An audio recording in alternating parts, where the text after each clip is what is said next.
And we're live. Wonderful. Welcome, everybody. We'll just wait a few more moments for some people to join us before we get started. So let's give it a second here. Awesome. I see some great comments in the chat. Hello, hello. Welcome. Okay, let's see.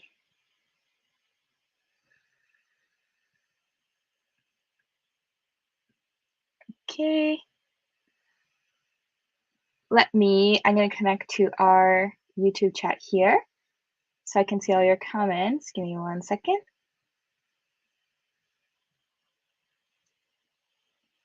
Okay, wonderful. So with that being said, I think we can jump in and get started here. And so welcome, everybody. I'm so happy to be here with you all. My name is Ida. I'm going to be the workshop facilitator for today as part of the International Youth Conference 9.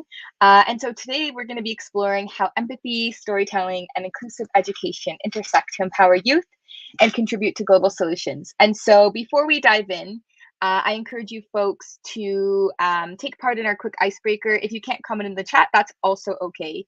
Maybe take a moment for a quick reflection. And so think of an example of a time when you felt deeply understood or empathized with, either in an educational setting or elsewhere.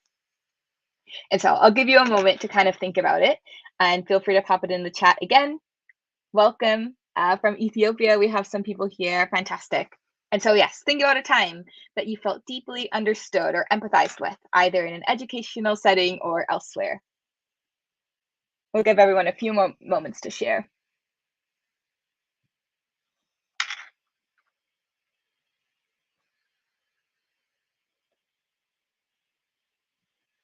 Okay, and so in the meantime, I think a personal experience for me, being a first generational student, or first generation student, I should say, is when one of my professors in one of our lectures shared a case study that really put into perspective being the first person in your family to pursue post-secondary education, what that might look like, the challenges that come along with it, but also the really great learning opportunities. Awesome. And so I think we'll move on from our icebreaker. Thank you, everybody, for sharing. And so we're going to start off with, I think, now that we've warmed up, by discussing the concept of empathy in education. Empathy involves understanding and sharing the feelings of others, and it plays a crucial role in creating inclusive learning environments. When educators demonstrate empathy, they build stronger connections with their students, fostering a sense of belonging and mutual respect. This is particularly important in diverse educational settings where students come from various cultural and socioeconomic backgrounds. Storytelling is a powerful tool to enhance empathy. By sharing stories, educators can help their students relate to different perspectives and experiences, making abstract concepts more tangible and personal.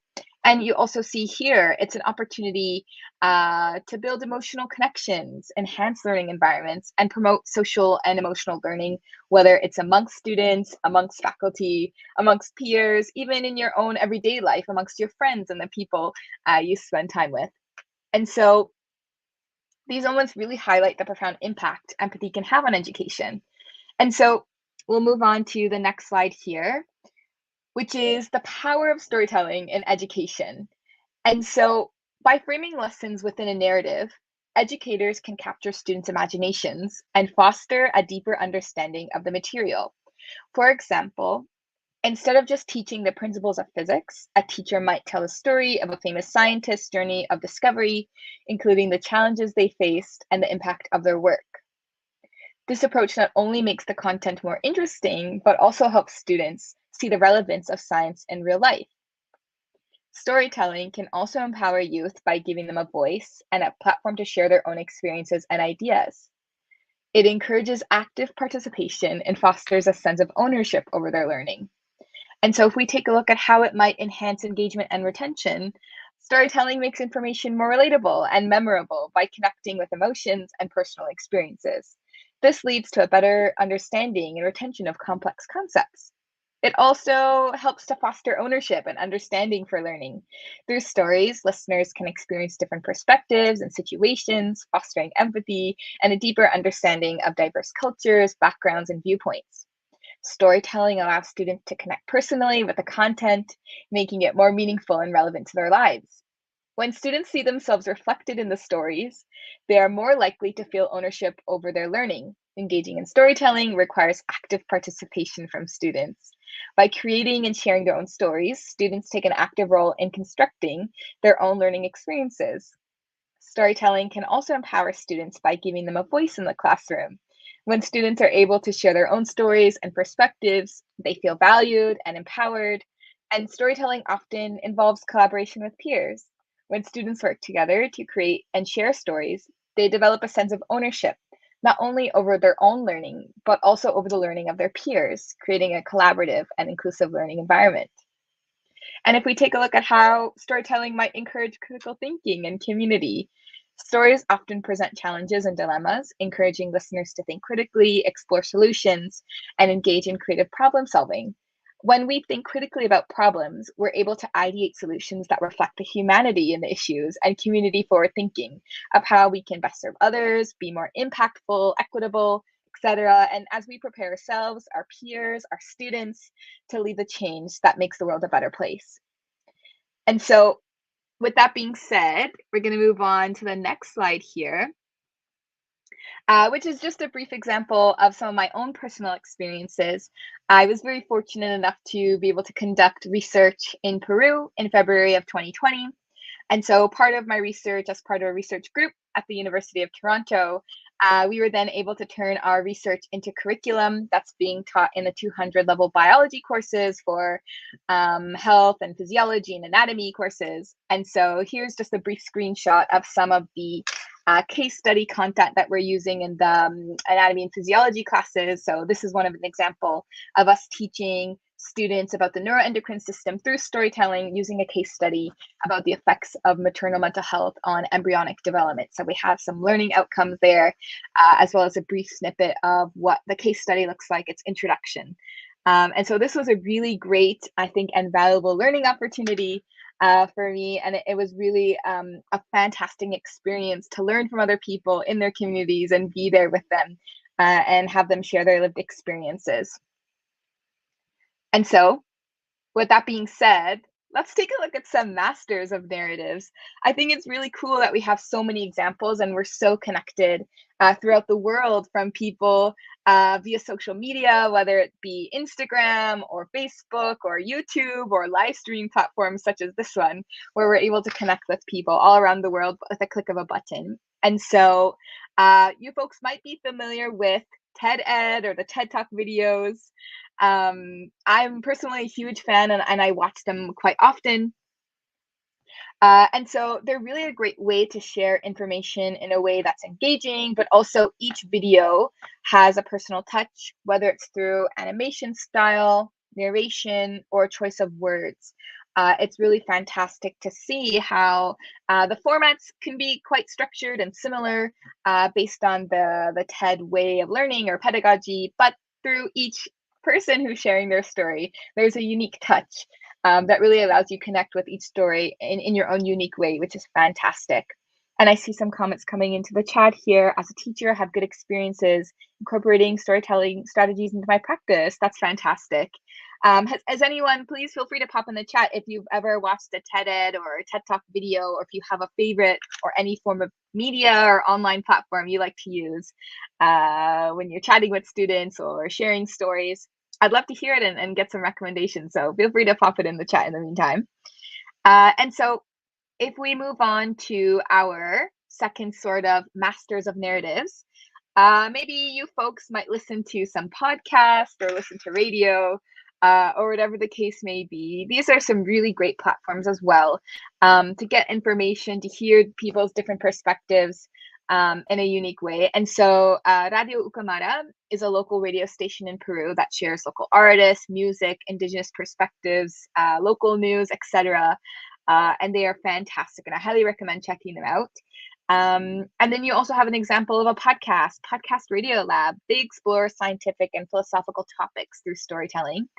And what I really like about radio and podcasts in particular is that they're quite engaging and accessible content.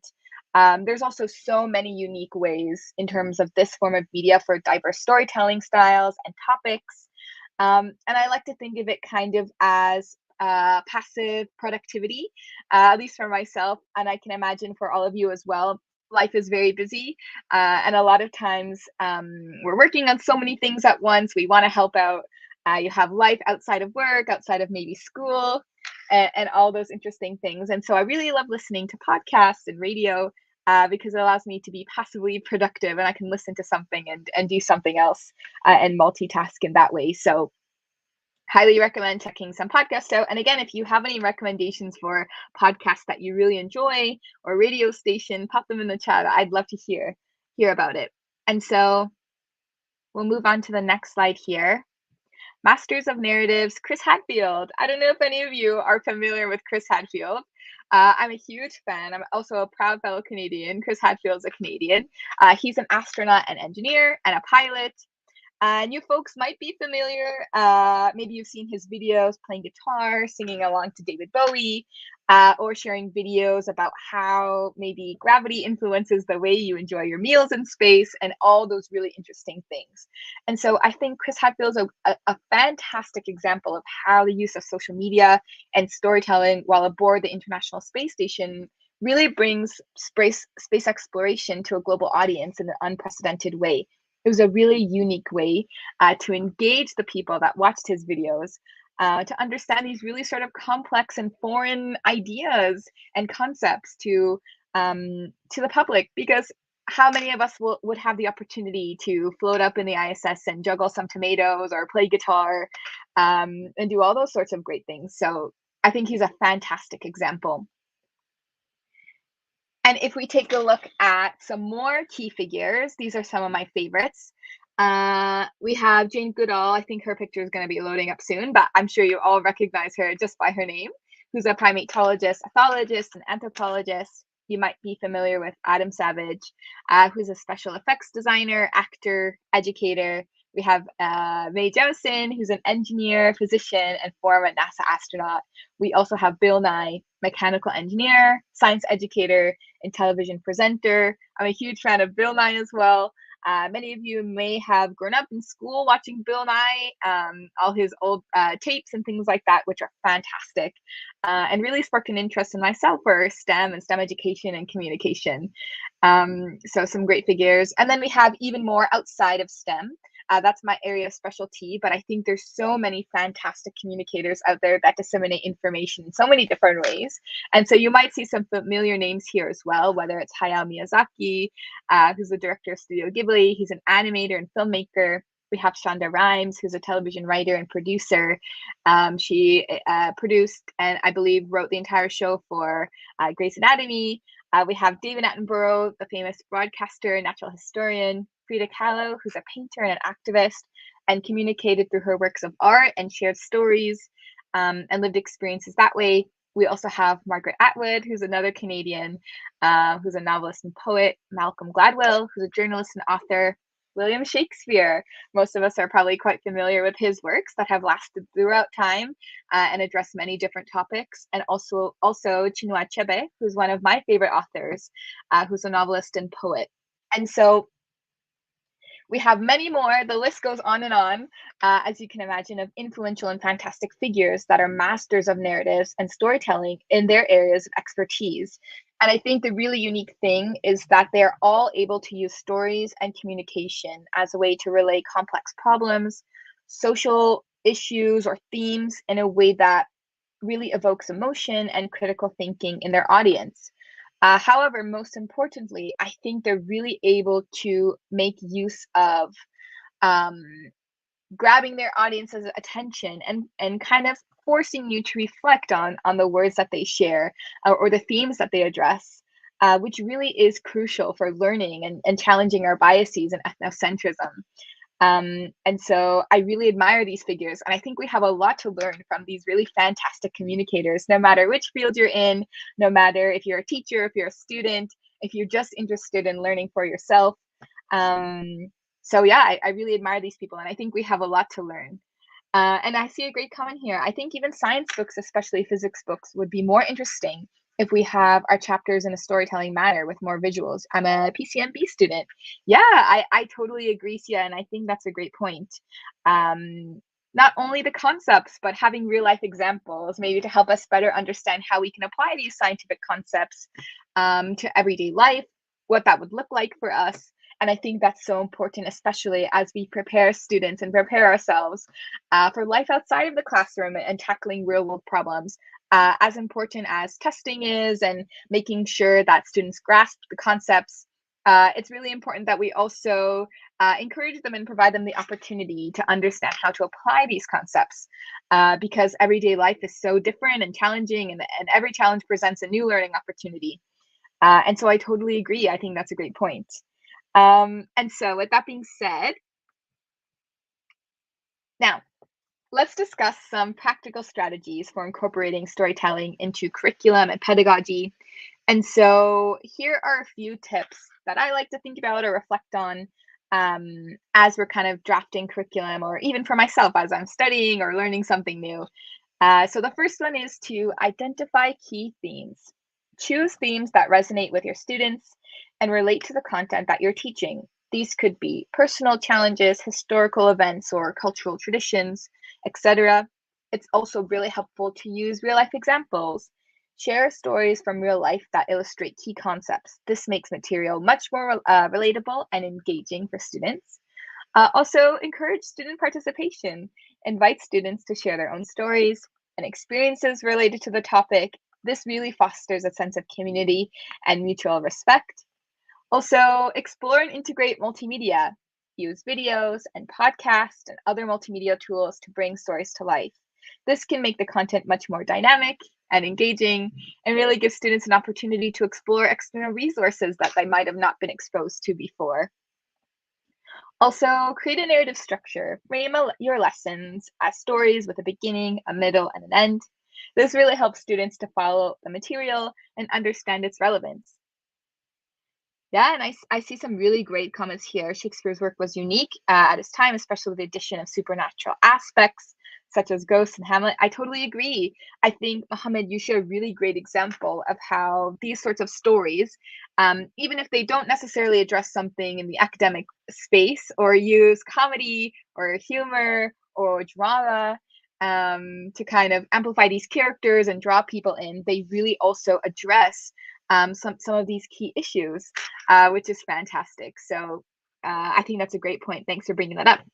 And so, with that being said, I always like to include a sort of disclaimer in these sorts of conversations because I think storytelling is so important and it is so powerful, as we discussed, that I think we also need to be mindful that we're using it as a tool to support and amplify people, not only our students, but the communities we live and work in. And so, in this workshop, really, we aim to create a space that's authentic and honest and welcoming, and where we can share stories and lived experiences that amplify rather than rewrite the voices of people in various communities.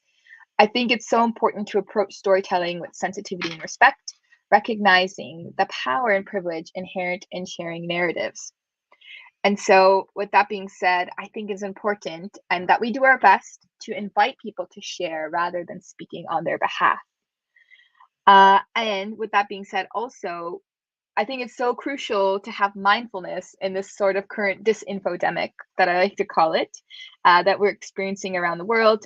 Misinformation is everywhere, again, with the power of social media and the internet and the World Wide Web, being able to connect with people all around the world. Everybody's able to kind of post and share things and write, which is a powerful tool and can be a positive tool, but also we need to be very mindful of the resources and sources of information that we access. And so we encourage you to keep an open mind and make use of resources and sources backed with thorough evidence from reliable sources. By critically evaluating information and seeking out diverse perspectives, we can contribute to a more informed and empathetic society. And so that's always something I like to chat about with you folks. And if you folks have any ideas for perhaps how we can amplify voices in an authentic ways, whether it's in your local or global community, feel free to pop them in the chat.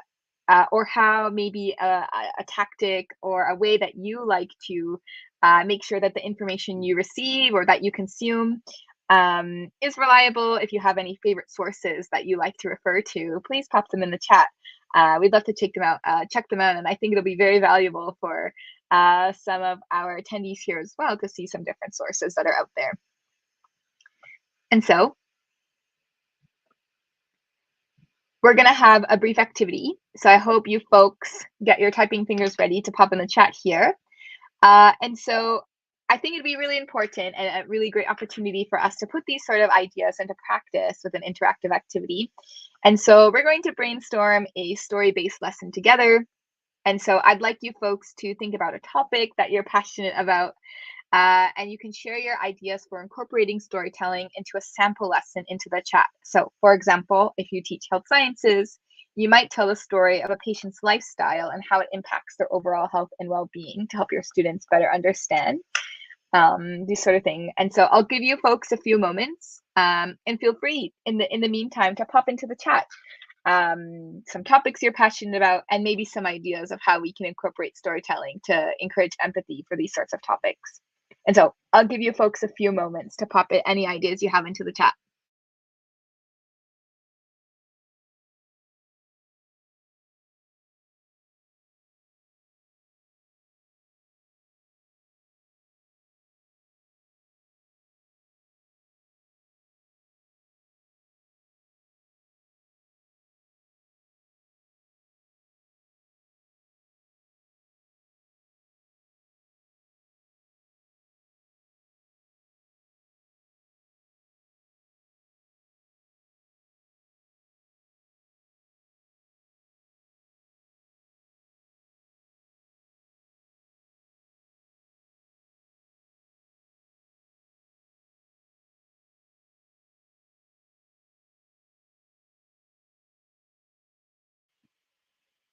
Okay, so while some people are still thinking about some ideas, um, I think one way that I really like to explore this sort of topic, and one topic that I'm passionate about, is this SDGs, or social innovation, sustainable development. And the sustainable development goals, there's about 17 of them. They can be quite daunting for young people, especially uh, people new to the social innovation or sustainable development space. And so I think a unique way that we can address this sort of problem is taking the specific SDG, for example, and thinking about examples within our local and global communities that these issues might be related to or how we can address them. I think putting them into a sort of local or personal perspective really helps to kind of digest these sort of complex topics, and allow students to make those connections to be able to create innovative solutions that, again, are community focused, that are relevant to a particular area, and really allow, again, for that reflection. And so I see some people in the chat. We have Sia, who says, I usually like stories where I can relate to the protagonist, so I try to put my characteristics into the protagonist. Yeah, Sia, I think that's a great point. A lot of times, if we can see ourselves in problems, or relate to it in a personal way, it helps us to remember. It helps us to, again, build those personal connections, and take ownership of our learning regarding that topic. And so I think that's such a great point, and thank you for sharing. And yeah, you also like topics related to innovation and discovery. Yep, which are really great and fantastic. And there's a lot of learning opportunity in those sort of spaces, which is great. We have Mohammed, who shares, I teach intercultural competence, where I give examples of how to cope with new cultures and how to be interculturally competent. Yeah, that's fantastic. Thanks for sharing, Mohammed. I think that's so important. Again, through the power of technology, travel, our communities are so diverse. And so it's so important to be able to have those tools or share those tools with our students, to keep an open mind, to ask questions honestly and respectfully, to be able to learn, and also know how to reflect and take time to do so, because it's so important. Um, Prachi says, while teaching about different countries and geography, I teach by showing them the country on Google Earth, and then make up a story of how we're on a trip to that country and what we all see and did. I love that, Prachi. I think that's such a fun and unique and awesome example of, again, using technology, um, for your students to be able to learn, explore, even inside the classroom. They're able to explore the world, which is fantastic, and a lot of fun. I'll have to borrow that idea um, for some students of mine. That's great. And that sounds like so much fun. Awesome. And Mohammed says, many aspects of our culture are deep and many require deep reflection to understand. Yeah, I totally agree. And critical thinking is thinking about your own to make your thinking better and sharper. Definitely, I think it's really important that we provide students with the opportunity and challenge them to question their thoughts, question what they know, and think about maybe what they don't know, and give them the opportunity to always be open, keep an open mind. And Alema says, I'm a human rights activist for women and youth empowerment through vocational training and skills acquisition for financial resilience and sustainability. Wow, that's fantastic. You do a lot of great work, Alema. And I think what you said is so important as well, providing students with the opportunity for acquiring skills that will serve them not only in the classroom, but in the real world. As they seek jobs, they seek to improve and gain some more personal and professional experience, which is fantastic. Yeah. Yeah, awesome. Thank you, everybody. These are some really great contributions. And I think they really highlight how storytelling can be used to enrich the learning experience, to prepare our students for learning outside of the classroom and everyday life, which is great. Great work, everyone. And so we're powering through this workshop today. So we might have a bit more time, if you folks would like, for our Q&A discussion. And so before we kind of wrap up and maybe go on to some keynotes and key takeaways, I see some really great discussions in the chat. So let's take a look at some comments here. So Prachi says, I thought about the SDGs by giving them two situations, one positive and one negative. And through imagination and stories, they learned a lot. Fantastic. That's great to hear, Prachi. And yeah, I think it's great to have that sort of contrast and comparison and allow your students to see different situations and make connections and do things like that, which is great. And Mohammed says, real life skills. The best teacher is the one who teaches their students how to think. Definitely. Definitely. I agree. I think it's really powerful to be able to give students the opportunity to explore different methods of thinking rather than what to think. And so going beyond curriculum and textbook learning, and making them and encouraging their curiosity and questions and thoughts, which is fantastic. And so any other kind of thoughts you have about the workshop, if you folks have maybe any questions that you'd like to chat about, maybe in terms of um, some of the key takeaways that we had, some of the ways we can empower students to empathy. I have Alucine in the chat who says, I'm passionate about advocacy, especially for women, youth, and children. I advocate for girls to attend school so she can succeed in traveling to Europe for her studies. That's wonderful, Alucine. Thank you so much for sharing. That's fantastic. You sound like you do wonderful work. And I think it's so important. Absolutely. As much as it is important to advocate for students to have empathy in the classroom, it's equally as important to make sure that they have access to a classroom, they have access to education. So you're doing great work. Mohammed says, how to analyze, interpret, and evaluate information, identify their biases and assumptions.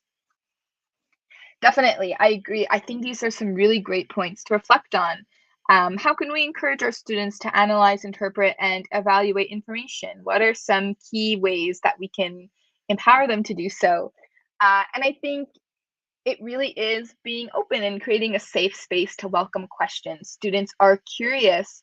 They're there because they want to learn. They want to know new things, and so encouraging questions. Sometimes that might involve playing devil's advocate a little bit and challenging them in a friendly way. Maybe based on some comments that they share or the way they approach information, I think is so important. And also identifying their biases and assumptions.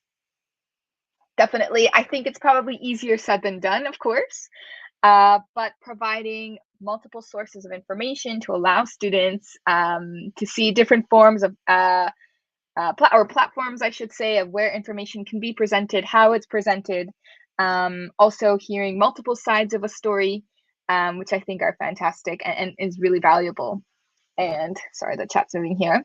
And assumptions. I think we all naturally have biases and assumptions based on how we grew up, where we grew up, what we do, where we work. And so I think that's where the importance of reflection comes into play, whether it's self reflection. There's so many ways to do so personally. For example, I love to journal, write about my day. It allows me to take a break from technology and a screen and kind of sit with my thoughts and write about it.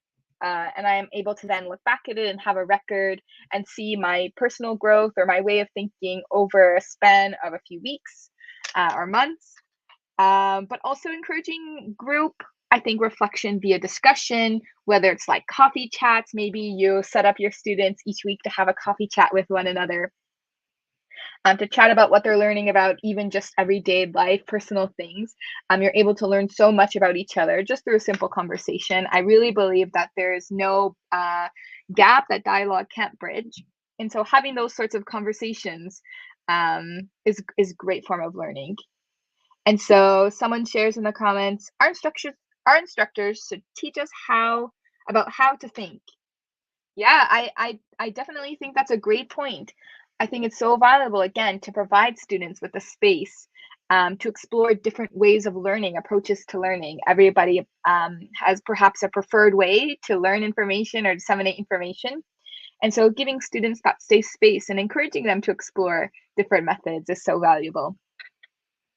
And Sadaf says, using visuals can help illustrate the impact of environmental issues and the power of individual collective action, making the topic more relatable and inspiring for students, and by providing hands-on experience by engaging them in activities. Absolutely. I think that's a fantastic point that you raised, Sadaf, about, again, making something relatable to students, gauging their interests, what inspires them, what do they feel passionate about. And also that hands-on experience, again, exploring learning outside of a textbook or a worksheet. How can we give them that real life experience that allows them to remember it well, apply it to many scenarios, and also share their experiences with others and have a sort of collective group learning. So I think you raised some great points. Prachi says, allowing them to research about it and then discuss can help them too. Yeah, encouraging your students to go find what's out there and do some research and explore the sources and how information is presented. And then coming back as a group and discussing and seeing what they found. Maybe some students have a different method than others, and maybe they found different information. And so, again, having that safe space and welcoming space for dialogue is so crucial. And so Mohammed says the best way to do this is to make an academic circle and ask questions, present information, and get comments from our students. Absolutely. Having these sorts of conversation circles where students can ask questions, they can be curious, they can share thoughts, whether they're silly or not, silly or serious, and get comments. I think it's fantastic. Oh, you play a game called Hear versus Listen.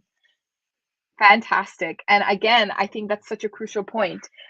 When we're sharing information with our students, engaging with them in activities, being mindful if they're hearing us versus listening to what's being said, to absorb, and kind of challenge their thinking. We want our students to always challenge what they hear. There's I think a famous saying that goes, believe none of what you hear and half of what you see.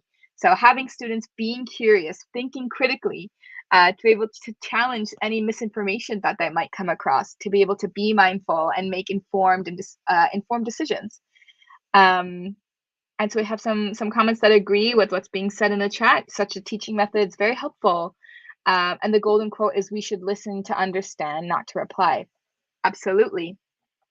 Offering a listening ear is such a valuable tool for students, I think. Always, rather than wanting to jump in, sometimes sitting back and just listening to what other people have to say can help us learn so much. That gain from the session serve as a positive influence ambassador to meet with your goals. Yeah, absolutely. And I think us, you folks as educators, or even if you're students yourselves, being that sort of ambassador for the community that you live and learn in, and encouraging others to be curious and honest and respectful and thinking critically. And again, having that empathy of embracing other people's lived experiences and creating or taking and creating space for other people to share their stories is such a valuable thing. Um, when I was in the 11th grade, when my bio teacher introduced me to the key and hook rule, where you leave some key points in stories and chapters, and then they have key points that are so easy. Wow, that's great, Sia. I think that's I've never heard of that term actually, key and hook rule. So I'll have to look into that. So thank you for sharing. That's fantastic. And yes, and we have Prachi says, sometimes students themselves come up with amazing activities. I usually ask them what they want to do and how they want to do something, and it makes teaching and learning more interesting. That's wonderful, Prachi, and I think that's such an insightful insight that you share with us about how your students are engaged and interested in making the activities themselves. And I think that speaks to your teaching abilities as well, and you make them feel so safe and excited to learn, which is fantastic. And so they want to do something. And I think when you prepare a lesson and you see the students wanting to take part in an activity, um, I think that's so valuable. And we should have a student-centered learning in classrooms. Absolutely. Students are so clever and so smart, and they're so engaged. And so listening to what they have to say and how they want to learn, and really being able to tailor how we show and present information in the form of stories to them, so we can best match their needs. We have different countries have different teaching methods, but I've seen in my country, our instructors give topics, but they didn't really encourage us how to learn and research the topic. And so thank you so much for sharing that. I think it is really an important reflection. Sometimes maybe we weren't given the space of ourselves as students to ask questions, to be curious. Maybe you felt like you just had to follow along with the lesson, and just do your homework and keep your head down, maybe, or do any outside research. So thank you for sharing that. I think that, again, speaks volumes as to we still need to do our best to match our students' needs and encourage our learners to have empathy for others and for themselves. LMS says, creating a safe space or enabling environment for them. Students bring a lot of knowledge from outside the classrooms, Mohammed says. Absolutely. Again, learning is not just from a textbook. So many lived experiences in everyday life teaches us so much. And our students are so smart that they have so much insights to share. Susmita says, all we need to do, oh, I lost your comment. All we need to do is activate their curiosity, remaining they smash everything in their own creative way. Absolutely. Having that creativity again, creativity and storytelling. Um, to embrace others and empathy and problems and learning. Learning process should be created by recommendations of learners. Absolutely, I 100% agree.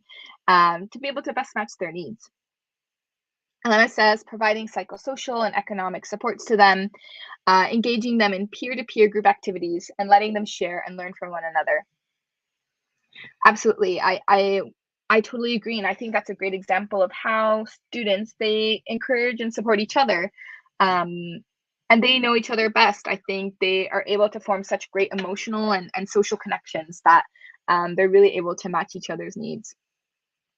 Sia says, actually, visuals also matter. If a topic is explained in a simple serif font in books, it takes time for students to understand, but diagrams or other animations work better to allow students to know what it's about, which is a great point as well, making use of diagrams and pictures and other forms of media, whether it's a video. There's on YouTube, there's so many videos and different types of content out there that's great for learning and can be partnered with any sort of like workshop or activity, which is great. And there's so many free resources as well. So it's so crucial that we make use of these sorts of things. Sadaf says, another method is by using the 4 C's approach: connection, challenge, curiosity, and context can effectively enhance storytelling. I love that. I think that's fantastic. And again, I'm not too familiar with these sort of 4 C's, but I think they've come up in this workshop a lot as we've had these sort of discussions. So again, connection, challenge, curiosity, and context. Fantastic. I might say your name wrong, but Mehtab says, we had a very critical type of learning and many students were sleeping.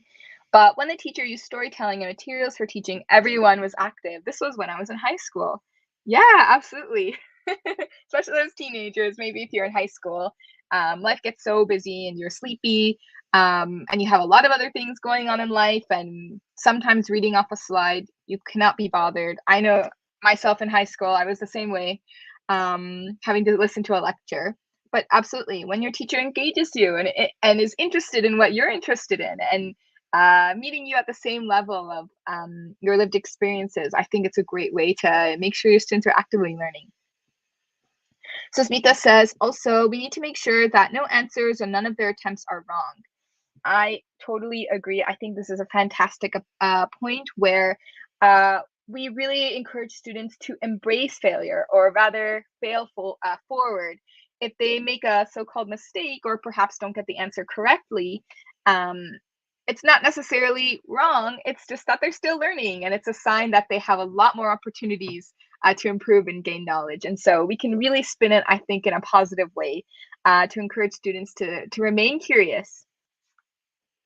Mohammed says they use the 4 C's a lot, and it's a great approach, especially in reading. Prachi says it isn't easy for teachers, though. There's so much to do all the time. Keeping classes interesting and engaging all the time is really tiring. Absolutely.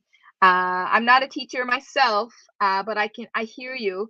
And at least from when I'm in school and I see my professors and teachers, and how they really try to engage with students, but also have so much to do. There's only so many hours in a day, so we really appreciate all of the efforts educators put into making sure students learn, which is fantastic. And so shout out to all the educators, especially you, Prati. You're doing great work and you're serving your students so well. Muhammad also says, yep, 4 C's are great. Sadaf says, the 4 C's approach my mentor taught me. That's great. It's always valuable to have a mentor, especially when they share such useful information such as that. Sarah says, the wave storytelling is fantastic, which is great. Okay, awesome. Any other points of discussion or any other questions that we have?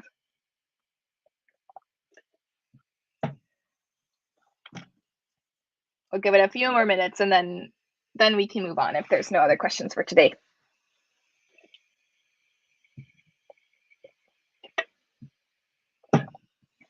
Maybe in the chat, if any of you in the meantime want to share maybe a really positive experience you had when you were a student, maybe a really valuable mentor or teacher that you had in your life that you found inspiring, encouraged your learning and curiosity, and really encouraged empathy, feel free to share in the chat.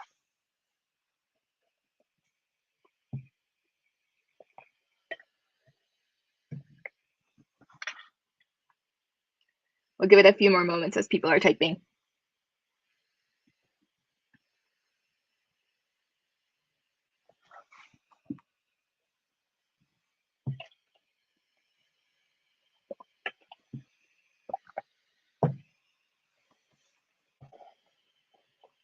Oh, thank you, everybody. I'm glad to see you're enjoying this session. It's really been a great time. And I really appreciate all of your really fantastic and insightful and thoughtful responses as we've been having our discussion as well. It's really great to learn from all of you. And I think this is also our dialogue as a form of storytelling. We're sharing our experiences. So we're really putting our strategies into action here, which is great.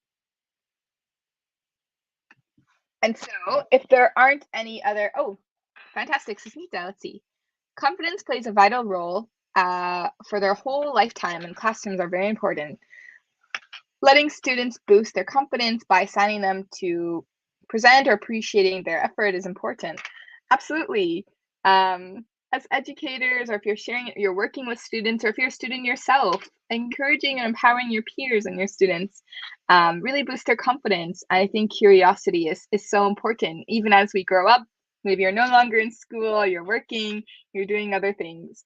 And having that empathy is such a skill, and it needs to be practiced every day. um, Something that we learn. And so I totally agree. And Yusuf Muhammad says, my teacher taught me discipline and critical thinking. He used to respond to my creative attempts, but he used to ignore the other ones. So it helped me to shape my thinking. Yeah, so he was trying to encourage your creative attempts. Think really outside the box, or maybe dismantle the box itself, to really allow for these kind of grand ideas to come into fruition. Oh, okay. Thanks, everybody. I'm glad to see you're enjoying the session. And so, for some of you who might have joined a little bit late, I'll have a slide up just at the end. But if you'd like, I would be more than happy to share the slides as well. So, for those of you who joined late, just shoot me an email. He was a difficult teacher. Yeah, definitely. I've had some challenging teachers myself. Um, but they're always usually some of the memorable ones for sure. But they give you a little bit of tough love. Pachi says, I've also played at a game in my class where one student starts a story and the other student carries it on and creates some interesting story. It's a great way to engage. Yeah, absolutely. And I'm sure it's a really unique and interesting experience to see where they take the story, how they hear one of their classmates maybe share something and add on to it, um, and see where it kind of goes and see their differences, but also their similarities and how they connect ideas to one another, which is great. And Sadaf says they had a really great mentor who taught you computer skills and prepared you for real life. Our mentors are so valuable. Absolutely. I'm glad to hear that you had someone in your life like that to empower you. And yes, as we've grown up, maybe some of our tough teachers who you thought were really hard on you, you really appreciated them because they cared and they wanted you to succeed. You had your differences at now, but now you really love and appreciate him, which is awesome. Awesome. So I think with that being said, everybody, feel free to keep your questions or discussion points coming in the chat. We'll just move on to the next slide. I just want to be respectful of everybody's time. And so some kind of key takeaways as we start to wrap up our workshop is empathy is essential in education for building inclusive and supporting learning environments, as we've had noted in our discussion as well. Um, it's so important to have that safe space for students to be included in, feel heard, and feel represented in the knowledge that they're receiving and sharing. Storytelling is a powerful tool to make learning more engaging and relatable. And I think you folks have also shared some really great examples of ways that you can approach storytelling to make them fun games, to have students take charge of activities and share their own stories, which sounds like a lot of fun. And I wish I was back in the classroom with you folks to learn. That sounds great. And then, of course, there are some practical strategies that exist for incorporating storytelling into education and everyday life, from using real life examples to encouraging sharing lived experiences. So even if you're new to this space, or you're a student yourself and you want to challenge yourself to learn, and think about others or broaden your perspectives, challenge your biases, challenge your ethnocentrism, whatever it may be, there's some great tools that can start you off on the right path, um, to become the best version of a learner you can be. And so, with that being said, your feedback is very valuable. And so, a little bit of like an educator plug here. This is a Linktree QR code. If you folks wouldn't mind, if you scan the QR code, I'll leave it up for a moment. The one of the first links will be a kind of Google form. It's only about 4 questions or so for feedback on the survey. So if you have any insights to share about the workshop, if you enjoyed anything, if you have any points to share about how this workshop can be improved, I sincerely appreciate it. It should only take a few moments, and you can do it at any time. I really appreciate it. And so I'll leave it up for a moment. In the meantime, let me see what's coming to the chat. Just for the slides, absolutely. I'll have a slide up in just a moment. I'd love to stay connected with all of you. Mohammed says to all the teachers here, kindly have a teaching journal and add your strategies in it so you can check them out when needed. Yeah, absolutely. It's a great way to keep track of some strategies that you use, and also have an opportunity to reflect, which is great, and keep track of those sorts of things. And so I'll leave this slide up for just another moment. So if you'd like, if you're able to, I kindly request you scan. I really appreciate it. I'm always looking for feedback, and I think you folks have some really great insights to share as you've done in the chat. So I'd love to learn from you as well.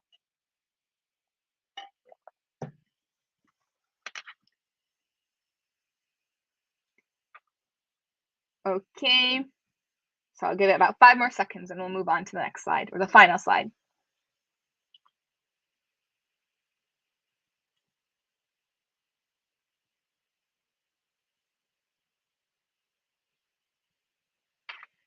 Okay, I'm gonna move to the next slide, everybody. And so we're going to wrap up for today. Thank you all so much for your active participation. It was again such a pleasure and an honor to be able to learn from all of you today and have these sort of great discussions from wherever you're joining from in the world. And so remember, by fostering empathy and using storytelling in education, we really can empower youth to contribute to global solutions. And so before we go, maybe you want to share, I'll give you folks a few minutes, maybe a minute or two, to type in the chat, maybe a key takeaway that you have from today, or something that you've learned, or something that you appreciated somebody else shared. We'll give it a moment. And in the true fashion of storytelling before we leave for today.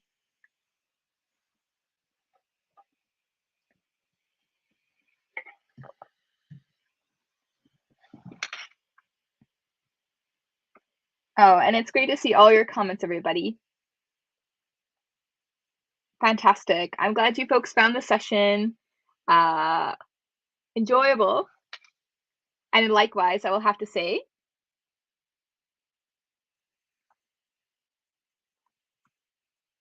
okay, awesome. If there's no other final thoughts in the chat or anything like that, I think we can wrap up for today. So you have my email here on the screen. If you'd like to request the slides, I'd be more than happy to share them with you. So feel free to shoot me an email if you like. I'd love to hear from you and we'd keep in touch. And with that being said, I hope you all have a fantastic rest of your day, enjoying the rest of the International Youth Conference 9. Take care, and I'm sending you lots of good vibes and curiosity your way, wherever you're joining from in the world. And so take care, everybody, and have a great rest of your day. See you. Bye-bye.